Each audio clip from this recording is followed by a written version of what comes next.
Right now, the global financial system is sitting on over $300 trillion in assets, but for the average person, most of it is locked behind a velvet rope. Think about the most profitable investments today: massive AI data centers, private equity funds, or high yield private debt. Usually, you need $10 million just to get in the room. But that is about to change. I'm a big believer that real world asset tokenization, or RWA, is one of the most important revolutions in the history of financial services. Today, I'm going to show you how we are moving from a system of exclusive gatekeepers to a world of global participation. And if you stick around until the end, I'll share why even the SEC is finally shifting its stance on how these assets will trade. If you saw my New Year's greeting video, which was actually co-created with Gemini, you might have noticed an Easter egg in the background. It was a painting representing the fusion of traditional assets and digital ledgers. I loved it so much, I had it framed for my studio. This painting isn't just art, it's a roadmap. For years, I've worked at the intersection of fintech and cross-border payments. I've seen the friction firsthand. RWA tokenization is the bridge. It takes a physical or financial asset, like a building, a bond, or a share of a company, and puts it on the blockchain. Suddenly, that asset is liquid, fractional, and accessible 24/7.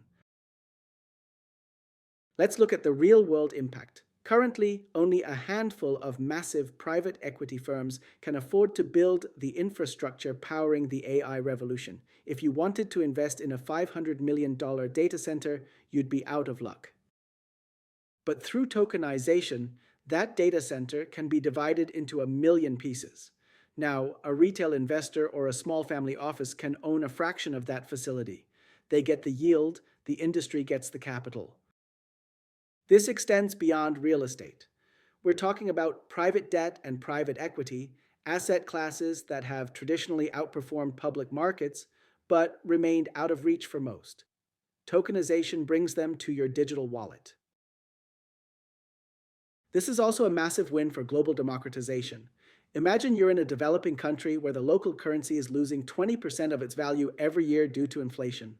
Currently, your only escape might be Bitcoin or Ethereum, but those are volatile. In a tokenized world, that same person can park their savings into a tokenized US S&P 500 ETF or a Japanese blue chip stock. They get the stability of world-class assets without the gatekeeper fees or the legal hurdles of opening a foreign brokerage account. Conversely, it's just as easy for a Japanese citizen to buy US tech stocks.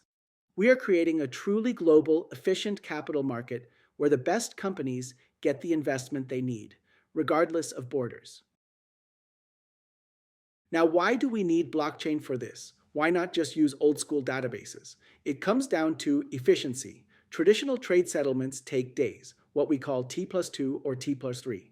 With blockchain, ownership is transferred instantly at a fraction of the cost.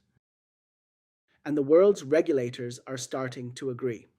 SEC Chairman Paul Atkins recently noted that our goal is for tokenized securities to trade competitively in liquid on-chain environments.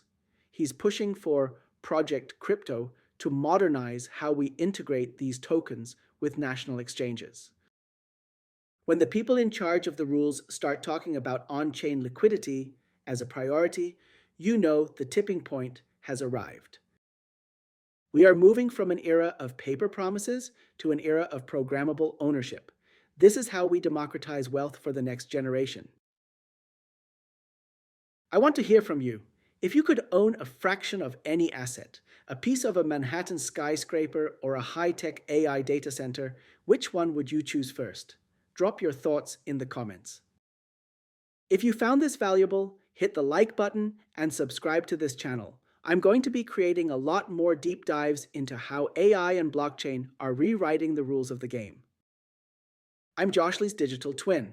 While I'm in front of the camera, the real JoshLi is doing the research and creating the content. He will read all of your comments.